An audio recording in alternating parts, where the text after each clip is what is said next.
r/Nosleep. Posted by u/Go Navy 27. My city has been cut off from the world and overrun with monsters. I have a set of rules to stay alive.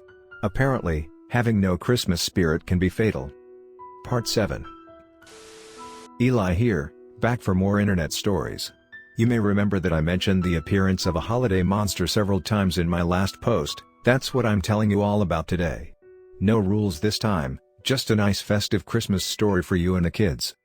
No, it's not because I'm avoiding talking or even thinking about Zoe right now. Why do you ask?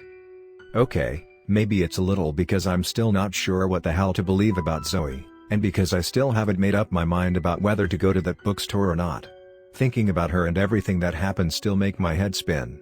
Which I guess isn't hard, since I'm recovering from a concussion. But you know what I mean. In the meantime, I figured I'd share what happened around Christmas.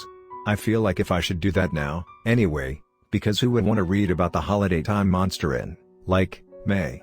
I'm not one of those people who fangirls over the idea of Christmas in July, and even though I've never met any of you and probably won't, I'm imagining that you're into that either. If you are, shut up and stay silent about it. Let me have my shared interests with strangers. So, if you've followed along with my timeline, I went to that godforsaken concert hall about a week before Christmas.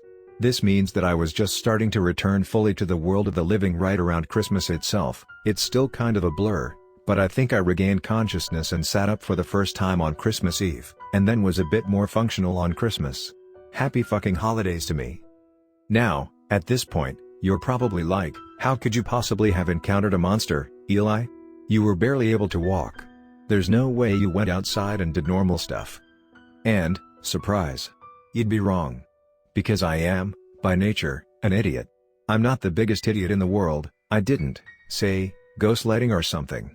Even if I wanted to, I have a broken arm and a concussion. I'm not that stupid.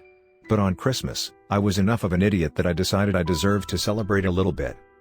Before you criticize me, please remember that 1, I almost died a week before that, and I really needed to celebrate surviving to see the holiday at all, and 2, this was my first Christmas without my family. Seriously, this time last year I was sitting on the floor in reindeer-patterned pajamas, unwrapping presents and eating cinnamon rolls with my mom, dad, and siblings. This year, they were all dead and I was alone in my current home, barely conscious again and still fairly broken and bruised, in a city full of monsters trying to kill me.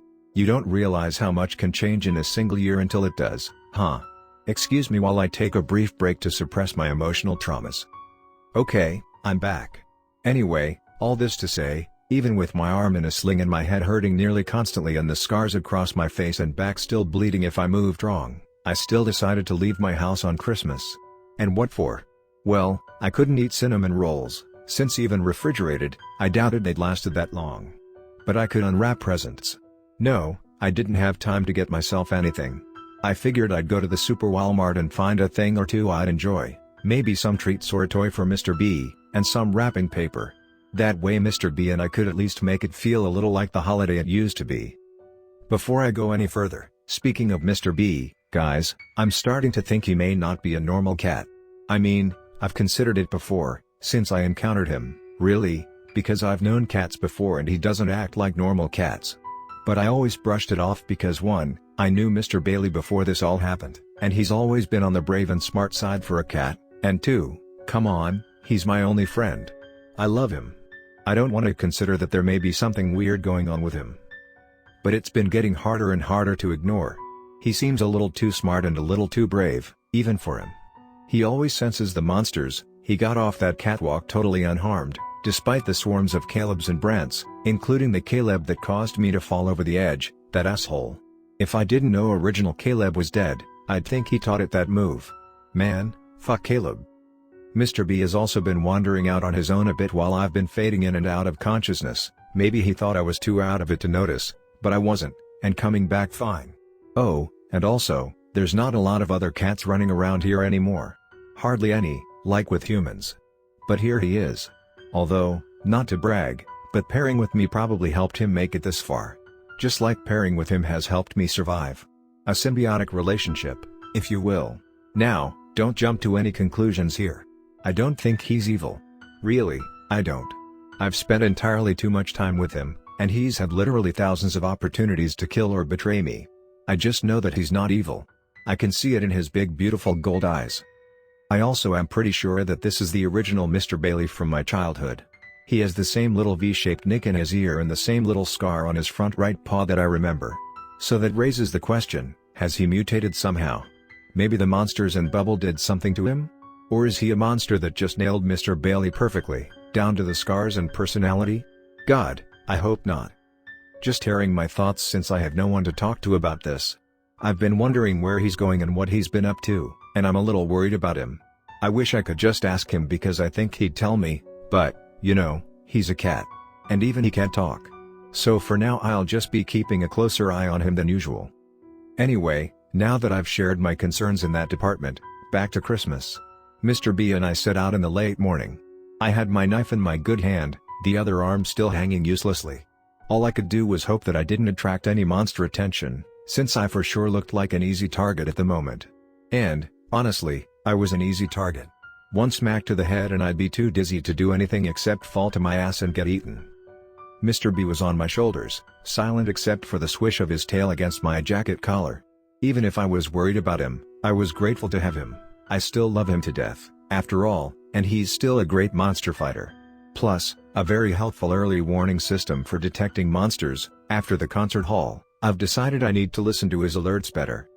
We made it to the Super Walmart without any incidents except seeing some brands running in the distance, thank God. The doors slid open for me, no breaking and entering necessary here, and I strolled right in, beelining for the pets section.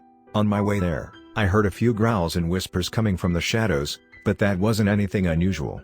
Probably a few Ashleys. There was a sizable supermarket section literally only 100 feet away. Mr. Bailey stayed silent, so I wasn't too worried. I let him look at the messy selection of treats and toys. He seemed to like the catnip-filled blue fish. At least, he rubbed on it and exploded into purring as soon as I held it up to his face, so it sure seemed like that was a yes. Then we headed to the one book aisle this Walmart boasted. Sure, my head was aching too much to read right now, but soon it wouldn't be, and I'd read all the books in that house that seemed interesting, even the screenwriter one. All that was left were 2 cookbooks, not possible to use with the supplies I have, even if I wanted to, which I don't, and an autobiography of Amy Schumer. Which I'm sure is a totally fine book, but not for me. No thank you. So I picked out 2 books and a few DVDs for a good measure. The DVD aisle was right next to the book aisle. I mean, come on, how could I not treat myself to both? And then headed for the last stop, that random section with party supplies, cards, gift bags. I have no clue what that fucking section is called, but you know the one. I bet you can picture it.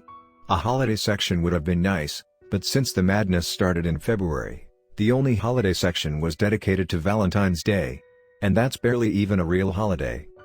So far so good at this point, and I was just thinking that maybe there'd be a Christmas miracle and I'd get out of here with no monster encounters when Mr. B started growling, a low, rumbling, constant growl.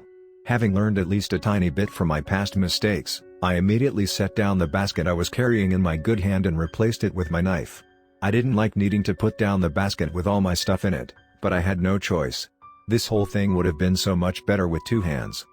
I was right at the edge of the gift section. Literally 2 more steps, and I'd be at the end of the aisle I wanted. I could see glimpses of wrapping paper and ribbon around the corner. I also didn't see any monsters yet, but Mr. B was staring intently at the same aisle and keeping up his growl.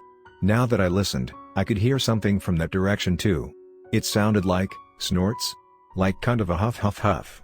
Basically, like nothing I'd heard from any of the usual monsters before. I'll admit, my curiosity got the better of me. I looked down at Mr. Bailey and made sure he didn't protest as I cautiously stepped forward.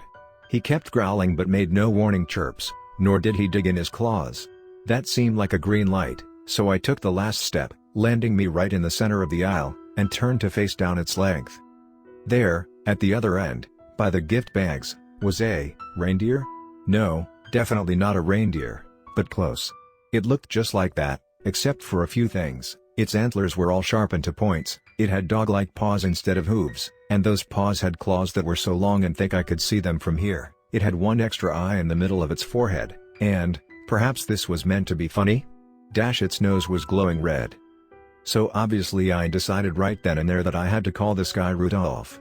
And because I use dumb humor to distract myself from hellish things and portray a false sense of confidence, I also stupidly said, "Has Santa called you up yet to drive his sleigh tonight?" Now Mr. B chirped in warning, which I thought was a little unbecoming of him, since he knows my tendency to provoke monsters and should have warned me not to before I actually did it. Meanwhile, Rudolph took a few steps down the aisle towards me. I expected it to charge and steeled myself for the strong possibility of getting impaled, but it stopped about halfway. Then it spoke. "You can make jokes all you want, but you have no Christmas spirit, do you?" Its voice was so deep I swear I could feel it vibrate my bones. It would have been menacing, except for the words. I laughed out loud. "Christmas spirit? You're fucking kidding me, right?" It took another step. "No."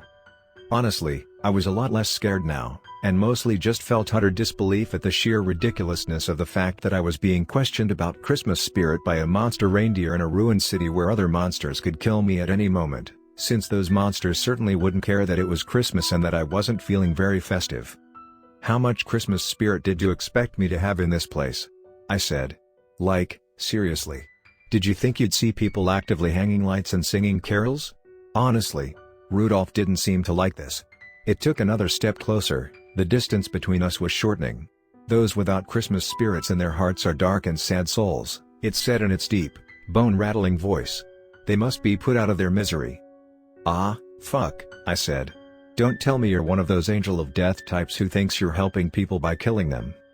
There was no response to this except a snort, which I took to mean he didn't appreciate my comment but probably was here to enact a mercy killing of sorts. Which I wasn't down for. I mean, if I'm gonna die here, it's not gonna be at the paws of Rudolph the red-nosed reindeer on Christmas, for fuck's sake. Mr. B chirped nervously at my shoulder, and I got the message and jumped sideways a half-second before Rudolph did charge this time. It turned around to face me, all three of its eyes now glowing as red as its nose, and before it could charge again, I took off sprinting. "No Christmas spirit," it called behind me as it gave chase. "Your darkened soul must be laid to rest." "Fuck off," I yelled back. "My darkened soul is happy the way it is." I won't bore you with the details of this high-intensity chase, so here's the abridged version. I ran around the Walmart for at least 10 minutes, narrowly avoiding being impaled several times, as it pursued me tirelessly. At that point, I was gasping for breath and the world was starting to spin a bit, and I knew if I kept going, I'd pass out. Rudolph, on the other hand, was still just huffing and galloping after me, no exhaustion in sight. I tried to think of what to do, and the only ideas coming to me were stupid ones, but hey, they've worked before, and it was either that or run myself to death.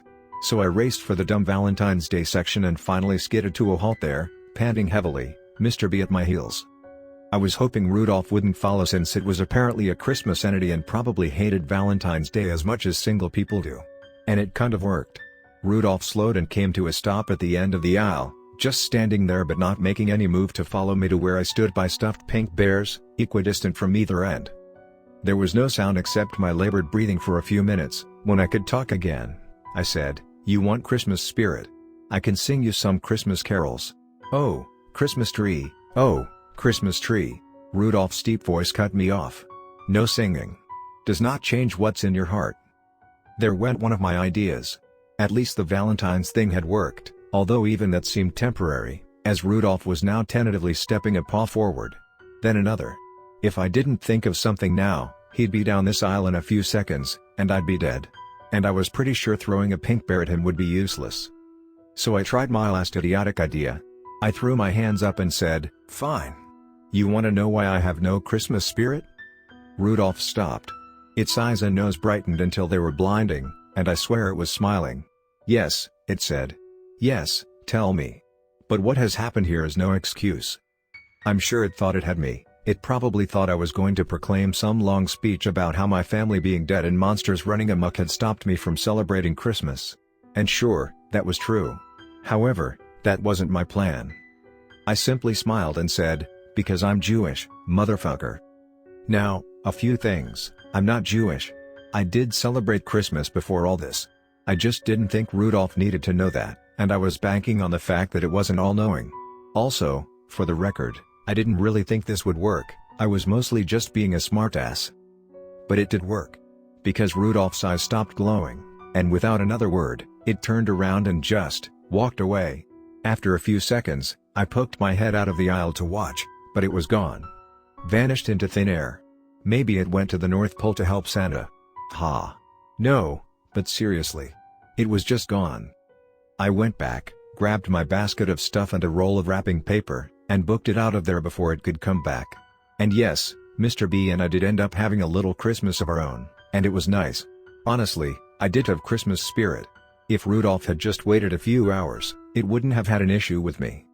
I haven't seen Rudolph since, and I have a feeling I won't until next holiday season, if I'm still here by then.